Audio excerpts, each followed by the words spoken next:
Good morning, everyone. The new year is just getting so close now, isn't it? Nearly 2025. And with that, I know so many people are reflecting back on 2024 and previous years, looking forward to the new year and considering new goals, resolutions, intentions, creative practices and ideas and all sorts of things that they want to include in 2025 to make their year one of their best years yet. And with that, I would like to give you guys a little look at creative journaling as a wonderful practice that I completely cannot recommend enough for you for 2025. If you aren't someone who keeps a regular journaling practice of some sort, may I highly suggest it to you. Why do I think you should start a creative journaling practice in this new year? There's actually quite a lot of reasons, but one really important one, just straight off the bat for me, is recording my memories. At this time of the year, when we're all looking back on this past year that's just happened, having your life documented is actually incredibly helpful. For one, these are some older journals. I've got a couple here of my journals from 2024 with me, but having these journals to look back on and to actually be able to see what happened in my year, with the mindset of how it was in that moment, is just absolutely so incredible. Being able to look back at, this here was, I think, July, how July looked for me. I can look at it in detail because I've written about it in detail, and you don't have to go into that kind of detail, but there's so much in here that I can use in my reflection process to help me gain a lot of insights for what I want to include and change and all of those things for this coming year. Another huge important reason for me why I like this journaling documenting practice is, for me, this is my mindfulness. This is my real mindful practice that I can stop, get off my phone for one. So I don't know if anyone else is out there is like me and has a real thing but just can spend way too long scrolling on my phone and being in the cloud somewhere.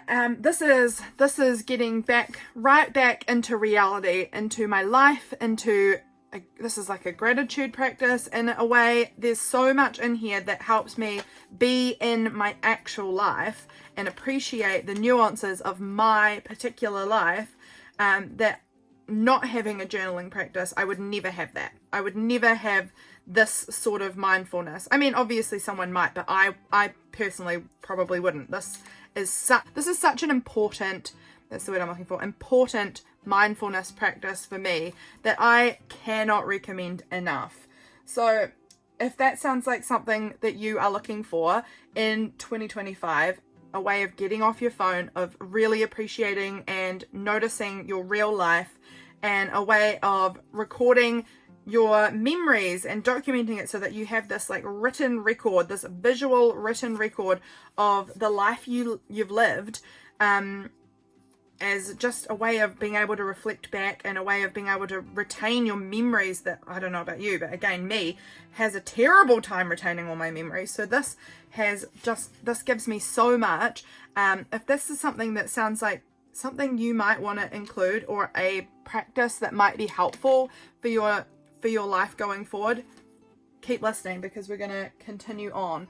So what is creative journaling? For me personally, these creative journals, I make these books myself. I make these little junk journals, and they house sometimes a month. At times in my life, they've been like this, where they've been months. Actually, for quite a long time, I've done one book per month. That can change for any sort of person. And then other points in time, it's just been as long as I want them. So when was this one from? This one was from June 16th to June 21st. So it was I filled this up really quickly. Obviously I had a lot of things going on, or a lot of things I wanted to add. I'm going back to this kind of style in 2025 of just filling out a journal at my own pace. And so sometimes that might mean I do a spread for a day. Sometimes that might mean I take multiple spreads for a day if I've got a lot to say, and sometimes that might mean I just write a little quick section about my day and then the next day continues on. However you want to do it is totally up to you. It's about making things work for you and making things feel like it suits your own needs. So these are my journals. As you can see, I'm an incredibly visual person. I love a lot of color. I love a lot of pattern and design and brightness and just interest on all my pages. I absolutely love creating like this. If you are interested in making these little memory keepers for yourself, I can't recommend it enough. This has been one of the best practices of my life. So yeah, I just highly recommend it. So for me, the essential tools and things you're going to need if you want to create a practice like this, really all you need is a notebook and a pen, is really down to the basics of it. For me, obviously, that isn't how I create. I create my pages with a lot going on. So some of my favorite supplies that I love to have on me all the time is washi tapes. I keep a lot of washi tapes in my house. I've got a little container that I keep. I have a lot. I have more than this. This is just one little container. This is obviously still my Christmas tapes because I've been working through a December Christmassy journal at the moment, because obviously that's the season we've been in. Here is my December Christmas journal, documenting my days throughout the month of December, all in here. But I keep a little tin of some washi tapes on my desk because these are something I reach for a lot. I also keep a little container of stamps and things on my desk, which I will show you here. I've got a little container of some stamps, and I swap these out whenever I want to, but I've got some little wooden stamps there that I like to play with. I like using colored ink, so I have a few different pens that, a lot of this is all black ink on the pages here, but I keep colored pens. I keep a lot of stickers on hand. Always got some stickers on hand. That's very important to me. So stickers and washi tape and stamps. I also really love adding magazine images. You'll see a lot of times I use magazine images, which is often a really affordable way to get cool images into your journals, is magazines, because you can often find them in like secondhand thrift stores and things, super cheap, sometimes even free, from the library and things like that. Obviously not the ones that you're borrowing, but the ones that they're giving away because they're old. You can get a lot of cool images and text and things to add to your journals, all for free. Going into the thrift stores, picking up books that are kind of tatty and falling apart. You can cut parts out of books. This is from sheet music. These are things I've just printed off the internet, and photos of my everyday life. This is a image from an old gardening book. All sorts of things you can find. Printables are really, really cool as well. So there's so many things you can use to make your journals look really vibrant and fun. Just don't get too hung up on how it looks, because honestly, as much as it's really great when you make a page and you're like, this looks amazing, it's so bright and colorful and fun and full, and I love those pages, but you know what, it's a junk journal. They're called junk journals for a reason. You can't really go wrong if it looks like junk, because that's what it's supposed to be. It's a junk journal. Some of these pages are winners, some of them aren't. Honestly, this one here, it's fine. There's nothing wrong with this page, but there's nothing too exciting about it either. It's kind of just a few photos and a few stickers plonked on. Some pages I absolutely adore them. Other pages, they're just not my favorite, and I am really okay with any of that. I love having the pages that look really good, obviously, but I also really just appreciate the documentation of normal days that don't necessarily look super fancy either. So just whatever happens, don't get too hung up on making it look a certain way. It doesn't have to look like any certain thing.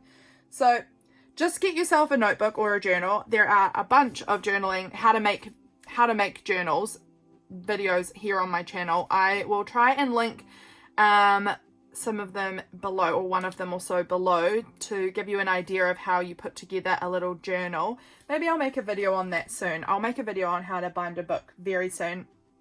In case you're looking for that. It doesn't have to be every day. I personally quite like daily journaling, or nearly daily journaling, because I think that documenting the regular, boring, normal days is so important.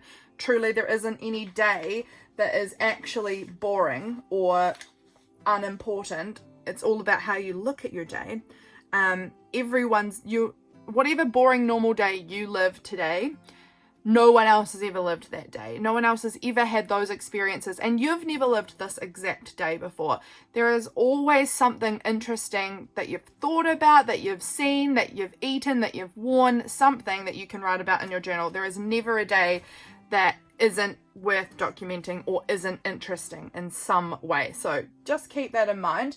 There are also many different types of journaling style. This is kind of just one journaling style that I've shown you here in these sort of individual books that I've got here. That I really love those books. They're probably my favorite way of creating. But there are other ways of documenting your days and reminding yourself of your memories. Sorry about the clanging I've got going on. This is another favorite of mine. This is my 5-year journal, and as you can see, I just get a little section for my day. I might add a sticker. Sometimes I like to add stickers or washi tape or things like that in here. Do a little doodle or a border or something. And basically you can see I write, this is the 22nd of August, and here I've written about 2022, 2023, 2024, and it's just going to continue down. This will be 25 and 26, and then I'll get to see what happens on the 22nd of August across 5 years. And that is another really neat way of kind of stopping. This is a very quick one. So if you're someone who's a bit short on time, you think, this one's a really nice quick way of just reflecting once a day on what happened in my day and what is like 1 or 2 things that I might want to write about this day, and just pop that into your little section for the day, and you're going to have this record that kind of lives on for a really long time of each of your days, which I just think is so beautiful. So there's this kind of way of documenting also. Another way I really love keeping a record of my days is in a collage calendar. This is my collage calendar for 2024, and I basically just scribbly kind of draw up a big calendar form like this, and fill in a little few bits from each day. This is incredibly visual. This one has much less writing in it. This one is just the visuals of my life. So you can see here on, you know, what day, any day. I was doing some printing on the 2nd of February, and there was a dog. I actually know what this was. I was printing something for my sister who had come over, and she'd brought her dog over. This day here, this is a little photo of my dad with my niece from this day, and this corn always reminds me of this little baby because she's actually eating a corn cob right there. What happened on June the 15th? It looks like I was in bed maybe. There's a picture of a bed and the word living room. Oh, yes. Oh, I know what this is. I was swapping our bedroom and our living room around. We did a swap. Yes, home swap. And that was across these 2 days. So I love looking at this and just sort of getting a little idea of what happened in my day. And it really helps me actually to like call up memories that I totally would have forgotten what happened when if I didn't have something documented. It truly helps me remember just an insane amount more than if I just left it undocumented. So much more. So this is the collage calendar, and again I share videos here on my channel about working in this if you're looking for more ideas.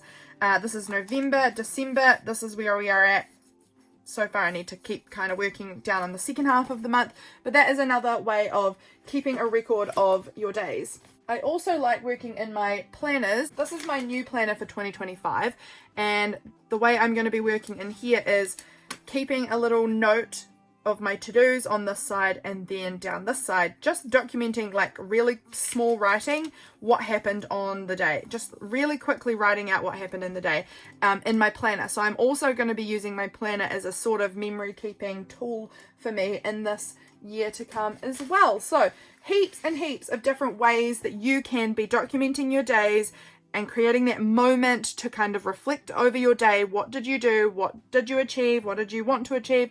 What things did you see or think about? Because these memories are so important. Your life is so important, and having it written down somewhere is important. Even if no one ever sees it but you, having this written record of your life, I just think is such a beautiful gift to yourself, and I can't recommend it enough for you to give this a go in 2025. So that there is a kind of look through and a suggestion of 2025.